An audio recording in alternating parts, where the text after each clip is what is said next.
कुछ सच्चाइयां इतनी खतरनाक होती हैं कि उन्हें फाइल्स में बंद कर दिया जाता है। दुनिया भूल जाती है, लेकिन हम वो फाइल्स खोलते हैं जो कोई खोलने से डरता है, दहशत की फाइल्स। सो मत जाना, फाइल अभी खुली है। जनवरी 2006, दिल्ली की हड्डियां गला देने वाली ठंड। सैनिक फार्म्स के एक फार्म हाउस में जब पुलिस ने एक सीलबंद कमरे की दीवार तोड़ी तो अंदर से जो बदबू आई उसने सबसे पहले एक कांस्टेबल को बाहर भागने पर मजबूर कर दिया।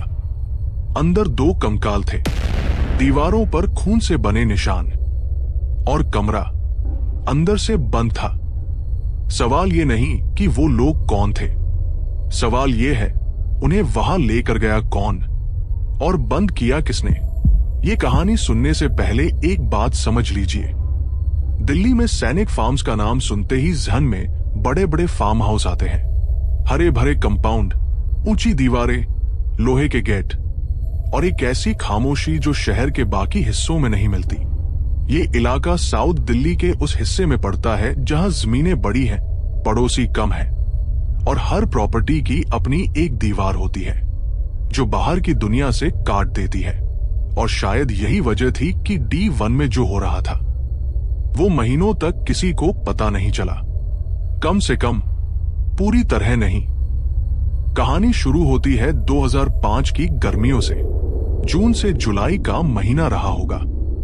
D1 सैनिक फार्म्स एक बड़ा सा फार्म हाउस, 2 मंजिला, सामने एक छोटा सा लॉन, पीछे सर्वेंट क्वार्टर और एक पुरानी बाउंड्री वॉल जिस पर बोगनवेलिया की बेलें चढ़ी हुई थी।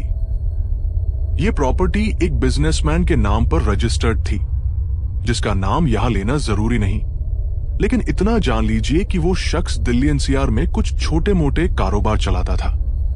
रियल एस्टेट, कुछ ठेकेदारी और कुछ ऐसे काम जिनकी तफसील कभी साफ नहीं हुई। यह फार्म हाउस उसका मुख्य निवास नहीं था, वो यहां रहता नहीं था, बस कभी कभार आता था। लेकिन 2004 के आखिर से इस प्रॉपर्टी में एक और इंसान आने लगा था, एक तांत्रिक। अब ये शब्द तांत्रिक सुनते ही बहुत से लोगों के दिमाग में एक तस्वीर बनती है, काला कपड़ा, रुद्राक्ष, भभूत, धुआं और किसी अंधेरे कमरे में बैठकर मंत्र पढ़ता हुआ कोई आदमी। लेकिन असलियत इतनी फिल्मी नहीं होती। ज्यादातर तांत्रिक, खासकर वो जो दिल्ली जैसे शहरों में काम करते हैं, बिल्कुल सामान्य दिखते हैं। कुर्ता पायजामा, शांत चेहरा और बातचीत का एक अंदाज जो भरोसा पैदा करता है। ये तांत्रिक भी कुछ ऐसा ही था। उसका ठीक ठाक रुतबा था कुछ लोगों में। बिजनेसमैन उसे अपने गुरुजी की तरह मानता था। कहा जाता है कि तांत्रिक ने उसे बताया था कि फार्म हाउस की जमीन पर कुछ विशेष, कोई ऊर्जा, कोई शक्ति, और अगर सही अनुष्ठान किया जाए तो कारोबार में अभूतपूर्व तरक्की होगी। बिजनेसमैन ने मान लिया और यहीं से सब बदला। 2005 की गर्मियों में फार्म हाउस के ग्राउंड फ्लोर पर पीछे की तरफ एक कमरा था जो पहले शायद स्टोर रूम की तरह इस्तेमाल होता था। बड़ा कमरा नहीं था, अंदाजन 10 बाई 12 फीट। एक खिड़की थी, एक दरवाजा, वेंटिलेशन कम, दीवारें पुरानी, प्लास्टर जगह से उखड़ा हुआ। तांत्रिक ने इसी कमरे को अपने अनुष्ठान के लिए चुना। पहले कुछ हफ्ते कमरे की तैयारी हुई, अंदर कुछ बदलाव किए गए, खिड़की बंद की गई, बाहर से ईंटों से चुनवा दी गई, दरवाजे के अंदर एक मोटा पर्दा लगा दिया गया, कमरे की दीवारों पर कुछ चिन्ह बनाए गए, लाल और काले रंग के। फर्श पर एक बड़ा सा गोला बनाया गया।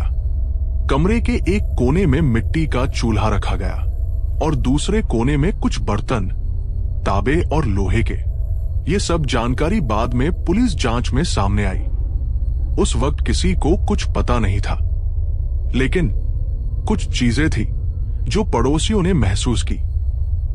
सबसे पहले बात करते हैं गंध की। अगस्त 2005, दिल्ली में उमस भरी गर्मी। सैनिक फार्म्स में D1 के बाईं तरफ एक और फार्म हाउस था। जहां एक रिटायर्ड सरकारी अफसर अपनी पत्नी के साथ रहते थे। उन्होंने सबसे पहले शिकायत की। उनका कहना था कि कुछ दिनों से एक अजीब सी गंध आ रही है, जो शाम को और तेज हो जाती है। पहले उन्होंने सोचा कोई जानवर मर गया होगा, कुत्ता, बिल्ली या कोई चूहा, लेकिन ये गंध हटी नहीं। दिन बीते, हफ्ते बीते, गंध और गहरी होती गई। वो गंध ऐसी थी जैसे कुछ सड़ रहा है, लेकिन कोई सामान्य सड़न नहीं। कुछ भारी, कुछ गाढ़ा, कुछ ऐसा जो गले में चिपक जाता है। रिटायर्ड अफसर ने 1-2 बार D1 का गेट खटखटाया। कोई नहीं खोलता था। गेट पर ताला दिखता था, लेकिन कभी कभी शाम को अंदर से हल्की रोशनी दिखती थी, जैसे कोई दिया जल रहा हो। मोमबत्ती नहीं, दिया, पीली कांपती रोशनी। उन्होंने ज्यादा ध्यान नहीं दिया। सोचा होगा कोई केयरटेकर होगा, लेकिन गंध कम नहीं हुई। सितंबर 2005 में एक और शिकायत आई, इस बार सड़क की दूसरी तरफ रहने वाले एक परिवार से। उनका कहना था कि रात को, खासकर देर रात 1 बजे या 2 बजे के आसपास D1 की तरफ से कोई आवाज आती है। गाने जैसी नहीं, बातचीत जैसी भी नहीं, बल्कि एक लगातार, एक सुर की गुनगुनाहट, जैसे कोई मंत्र पढ़ रहा हो। ये आवाज हर रात नहीं आती थी, हफ्ते में 2-3 बार, और हमेशा देर रात। अब सैनिक फार्म्स जैसे इलाके में रात को वैसे भी सन्नाटा रहता है। ट्रैफिक नहीं के बराबर, सड़कों पर स्ट्रीट लाइट कम, और पेड़ इतने घने कि चांदनी भी ठीक से नीचे नहीं आती। ऐसे में कोई भी आवाज, चाहे कितनी धीमी हो, दूर तक जाती है। उस परिवार की बेटी, जो उस वक्त कॉलेज में थी, उसने बाद में एक बयान दिया था। उसने कहा, वो आवाज ऐसी लगती थी जैसे कोई एक ही लाइन बार बार दोहरा रहा है। मैंने शब्द नहीं समझे, लेकिन एक रिदम था जो बहुत धीमा था, लेकिन रुकता नहीं था। और मुझे नहीं पता क्यों, लेकिन जब वो आवाज आती थी, हमारा कुत्ता बिस्तर के नीचे जाकर बैठ जाता था। और वो कभी ऐसा नहीं करता था। ये बात छोटी लग सकती है, लेकिन इस बयान में एक डिटेल है जो बाद में और अहम हो जाती है। कुत्तों का बर्ताव। अक्टूबर 2005, D1 के सामने से गुजरने वाली सड़क पर आवारा कुत्ते रहते थे, जैसे दिल्ली की हर गली में होते हैं। लेकिन अक्टूबर के बाद उन कुत्तों ने D1 के गेट के पास जाना बंद कर दिया। पहले वो गेट के बाहर सोते थे, दीवार की छाव में, लेकिन अब वो दूर रहने लगे। ये बात इलाके के कुछ लोगों ने नोटिस की, कुछ ने नहीं। जिन्होंने नोटिस की, उन्होंने ज्यादा सोचा नहीं। लेकिन एक बात और थी जो शायद सबसे ज्यादा अनसेटलिंग थी, और वो ये कि D1 में कभी कभी किसी को आते जाते देखा जाता था। देर रात, एक, कभी कभी 2 लोग ऑटो से आते, गेट खोलते, अंदर जाते, लेकिन कभी किसी ने उन्हें बाहर आते नहीं देखा। अब ये सोचने वाली बात है। आप रात को किसी को अंदर जाते देखते हैं, आप मान लेते हैं कि सुबह निकल गया होगा, आपने नहीं देखा। ये सामान्य है, लेकिन जब ये बार बार हो, हर कुछ हफ्तों में, और हर बार वो चेहरे अलग हो, तो एक अजीब सा सवाल ज़हन में आता है, वो लोग कौन थे और वो गए कहां? नवंबर 2005 से जनवरी 2006 तक ठंड का मौसम, दिल्ली में कड़ाके की सर्दी। इस दौरान D1 की प्रॉपर्टी लगभग बंद दिखती थी। गेट पर ताला, अंदर से कोई रोशनी नहीं, कोई आवाज नहीं। वो गंध भी ठंड की वजह से शायद दब गई थी, या लोगों को ऐसा लगा। लेकिन जनवरी 2006 के पहले हफ्ते में एक बात हुई जिसने सब बदल दिया। D1 के पीछे जो सर्वेंट क्वार्टर था, उसकी छत से पानी रिसने लगा। पास वाली प्रॉपर्टी की दीवार पर नमी आने लगी। बगल वाले मकान के मालिक ने MCD में शिकायत की। एक इंस्पेक्शन टीम आई और उन्होंने D1 का गेट खुलवाने की कोशिश की। मालिक, वो बिजनेसमैन, उससे फोन पर संपर्क किया गया। उसने पहले कुछ दिन टाला, फिर बोला कि चाबी किसी के पास है, भेजता हूं। लेकिन 2 दिन और बीत गए, कोई नहीं आया। एमसीडी ने लोकल पुलिस को बुलाया। थाने से 2 कांस्टेबल और 1 सब इंस्पेक्टर आए। गेट तोड़ा गया। अंदर का मंजर देखकर सबसे पहले सब इंस्पेक्टर ने कहा, यह क्या जगह है? लॉन सूख चुका था, घास नहीं, बस भूरी मिट्टी और सूखे पत्ते। दरवाजे के बाहर कुछ पुराने जूते चप्पल पड़े थे, जो बारिश और धूप से खराब हो चुके थे। मेन डोर बंद था, लेकिन लॉक नहीं था, बस अंदर से अटका हुआ था। जब दरवाजा खोला गया, अंदर से गंध ने सबको पीछे धकेल दिया। ये वही गंध थी जिसकी शिकायत महीनों पहले आई थी, लेकिन अब ये इतनी तेज थी कि आंखों में पानी आ गया। मुंह पर रूमाल बांधकर अंदर गए। ग्राउंड फ्लोर पर हॉल था, जिसमें कुछ खास नहीं था। पुराना फर्नीचर, धूल, मकड़ी के जाले, किचन में बासी बर्तन, कुछ सड़ा हुआ खाना। बाथरूम में नल टपक रहा था, लेकिन हॉल के पीछे एक गलियारा था, छोटा, अंधेरा, और उसके आखिर में एक दरवाजा। वो दरवाजा बंद था। बंद नहीं, सील था। दरवाजे के चारों तरफ, ऊपर, नीचे, दोनों साइड सीमेंट और मिट्टी का मिश्रण लगाकर दरवाजे को दीवार से जोड़ दिया गया था। जैसे ये दरवाजा है ही नहीं, जैसे ये दीवार का हिस्सा है। लेकिन सब इंस्पेक्टर ने एक चीज नोटिस की। दरवाजे के बीच में सीमेंट के ऊपर कुछ लिखा हुआ था, लाल रंग से। वो लिखावट किसी भाषा में थी, लेकिन हिंदी नहीं थी, अंग्रेजी नहीं थी। बाद में पता चला कि वो किसी तांत्रिक लिपि में थी, और उसमें कुछ ऐसे चिन्ह थे जो आमतौर पर बंधन या कैद के अनुष्ठान में इस्तेमाल होते हैं। गंध इसी दरवाजे के पीछे से आ रही थी। पुलिस ने फैसला किया कि दरवाजा तोड़ना होगा। एक कांस्टेबल ने हथौड़ा लिया, सीमेंट की परत तोड़ी। जब दरवाजे का फ्रेम दिखा, तब पता चला कि दरवाजा अंदर से भी बंद था। सिटकनी लगी हुई थी अंदर से। यहां रुकिए, इस डिटेल को ध्यान से समझिए। कमरा बाहर से सीमेंट से सील किया गया था, और अंदर से सिटकनी लगी हुई थी। यानी पहले कोई अंदर गया, सिटकनी लगाई, और फिर बाहर से किसी ने सीमेंट से पूरा दरवाजा बंद कर दिया। लेकिन कमरे में कोई और रास्ता नहीं था। खिड़की पहले ही ईंटों से बंद की जा चुकी थी। कोई वेंटिलेशन नहीं, कोई दूसरा दरवाजा नहीं। तो अंदर से सिटकनी किसने लगाई? जो अंदर था, वो बाहर कैसे निकला? या वो बाहर निकला ही नहीं, दरवाजा तोड़ा गया। जो अंदर था, उसे शब्दों में बयान करना आसान नहीं है, लेकिन कोशिश करता हूं। कमरे में रोशनी नहीं थी, बल्ब था, लेकिन बंद। पुलिस ने टॉर्च जलाई। फर्श पर एक बड़ा गोला बना हुआ था, काले और लाल रंग से।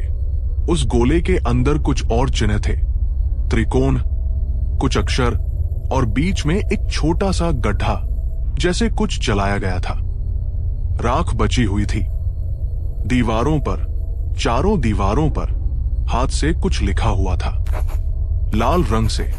बाद में फॉरेंसिक ने कंफर्म किया, वो रंग लाल नहीं था, वो खून था, मानव रक्त। कमरे के एक कोने में जमीन पर 2 कंकाल पड़े थे। दोनों लगभग पूरी तरह डिकम्पोज हो चुके थे। हड्डियां बची थी, कुछ सूखी चमड़ी और कपड़ों के बचे खुचे टुकड़े। एक कंकाल कोने में था, जैसे बैठी हुई अवस्था में मरा हो। दूसरा फर्श के बीच में आंधे मुंह। कमरे में और क्या मिला? तांबे के कुछ बर्तन, एक त्रिशूल, कुछ माला जैसी चीजें, और जमीन में गाड़े हुए कुछ कील, जो बाद में पता चला कि तांत्रिक अनुष्ठान में बंधन के लिए इस्तेमाल होते हैं। और एक चीज जो शायद सबसे ज्यादा परेशान करने वाली थी, कमरे की छत पर बिल्कुल बीच में एक हथेली का निशान था, ऊपर की तरफ, जैसे किसी ने छत को छूने की कोशिश की हो या किसी को छत की तरफ धकेला गया हो। वो निशान भी खून का था, लेकिन कमरे की छत 9 फीट ऊंची थी। कमरे में कोई कुर्सी नहीं थी, कोई मेज नहीं, कोई सीढ़ी नहीं। वो हथेली का निशान वहां पहुंचा कैसे? फॉरेंसिक रिपोर्ट में कुछ बातें सामने आई जो मैं एक एक करके बताता हूं। पहली बात, दोनों कंकाल अलग अलग समय के थे।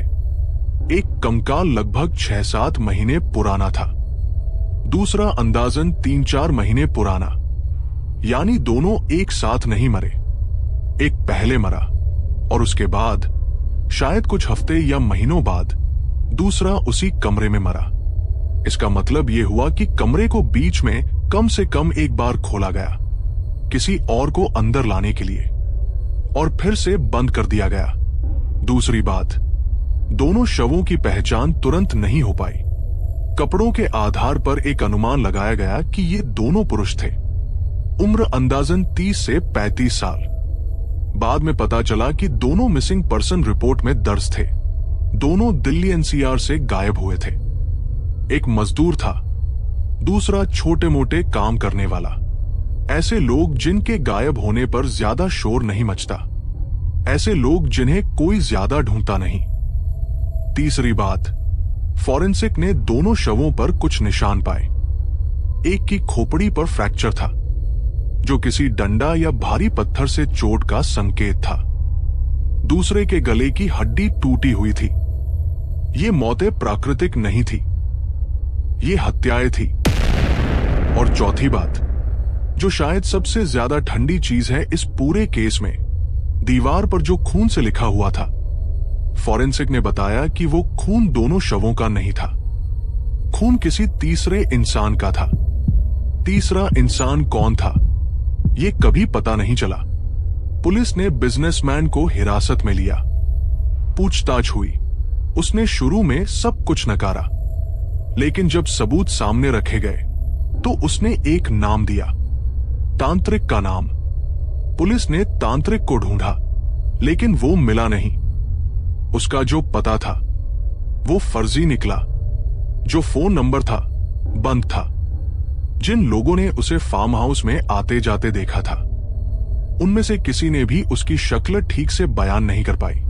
सबने अलग अलग चेहरा बताया। एक ने कहा दाढ़ी थी, दूसरे ने कहा क्लीन शेव था, एक ने कहा लंबा था, दूसरे ने कहा मझले कद का। ये अजीब था। एक ही आदमी जो कई बार आया गया और किसी को उसका चेहरा याद नहीं। तांत्रिक कभी नहीं पकड़ा गया। केस में बिजनेसमैन पर आरोप लगे, लेकिन वो भी कुछ सालों बाद कानूनी दांवपेंच में उलझ कर रह गया। केस ठंडा पड़ गया, फाइलें बंद हुई, मीडिया आगे बढ़ गया, लेकिन कहानी यहां खत्म नहीं होती। असल में जो सबसे परेशान करने वाला हिस्सा है इस केस का, वो पुलिस रिपोर्ट में नहीं है, वो फॉरेंसिक रिपोर्ट में नहीं है, वो अखबार में छपी खबर में नहीं है, वो उन लोगों की बातों में है जो उस प्रॉपर्टी के आसपास रहते थे और जो केस बंद होने के बाद भी वहां रहे। 2006 के बाद D1 खाली हो गया। प्रॉपर्टी पर ताला लगा दिया गया। कोई खरीदार नहीं आया। इलाके में सबको पता था कि उस घर में क्या मिला था, लेकिन प्रॉपर्टी खाली होने के बाद चीजें रुकी नहीं।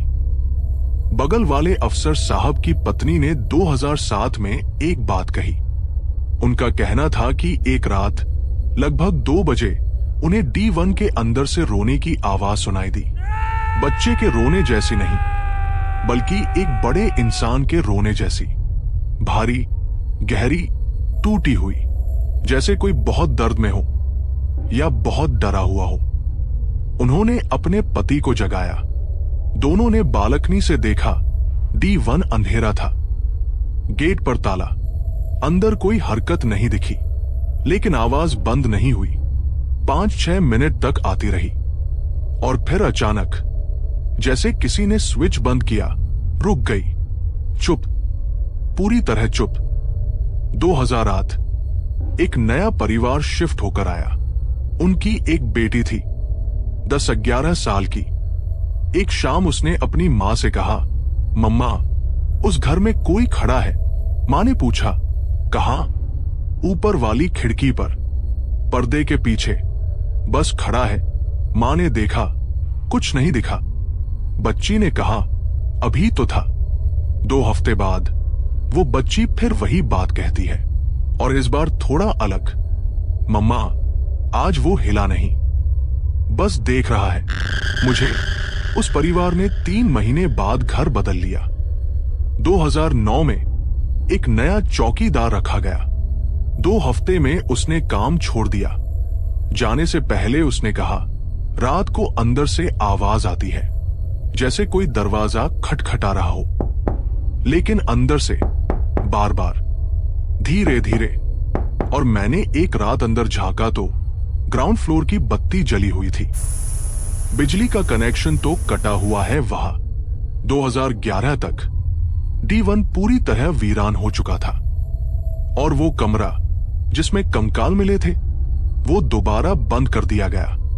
पुलिस ने जांच के बाद कमरे को सील किया था, लेकिन कुछ सालों बाद जब किसी ने अंदर देखा, पीली टैप अपनी जगह थी, लेकिन कमरे का दरवाजा फिर से बंद था। अंदर से सिटकनी लगी हुई थी। फिर से अंदर से 2014 में एक पुराने निवासी ने एक अखबार को इंटरव्यू दिया। उस घर में जो भी हुआ वो सिर्फ उन 2 लोगों के साथ नहीं हुआ। मुझे लगता है कि वो अनुष्ठान पूरा हो गया था। जो बुलाया गया था वो आ गया, और वो गया नहीं। हम सब ये मानकर बैठे हैं कि केस बंद हुआ, लेकिन उस कमरे के लिए कुछ भी बंद नहीं हुआ। आज 2025 है। D1 सैन्य फार्म्स की प्रॉपर्टी अभी भी है। कोई वहां नहीं रहता, कोई वहां जाना नहीं चाहता। आसपास के लोग कहते हैं कि अमावस की रात को अगर आप उस सड़क से गुजरे और ध्यान से सुने तो आपको एक आवाज सुनाई देगी, धीमी, एकसुर, बार बार दोहराती हुई, जैसे कोई मंत्र पढ़ रहा हो। और अगर आपने गलती से ऊपर वाली खिड़की की तरफ देखा तो शायद आपको भी कोई दिखे, बस खड़ा हुआ, पर्दे के पीछे, हिलता नहीं, बस देखता है। ये कहानी नहीं है, ये एक केस है। एक ऐसा केस जो बंद जरूर हुआ, लेकिन खत्म कभी नहीं हुआ। और शायद कुछ चीजें खत्म होने के लिए बनी ही नहीं होती। कुछ दरवाजे बंद करने से बंद नहीं होते, कुछ दरवाजे खुलने के बाद कभी बंद ही नहीं होते। कहानी का सबसे डरावना हिस्सा ये नहीं है कि कमरे में कंकाल मिले। सबसे डरावना हिस्सा यह है कि दरवाजा हर बार अंदर से बंद मिलता है, जबकि अंदर कोई जिंदा इंसान नहीं है। इसका मतलब यह है कि जो तांत्रिक अनुष्ठान किया गया था वो सफल हुआ। जो बुलाया गया था वो आ गया, और वो उस कमरे में अभी भी है। दरवाजा वो बंद करता है क्योंकि वो बाहर नहीं आना चाहता, वो अंदर रहना चाहता है, इंतजार में अगले किसी के जो वो दरवाजा खोले।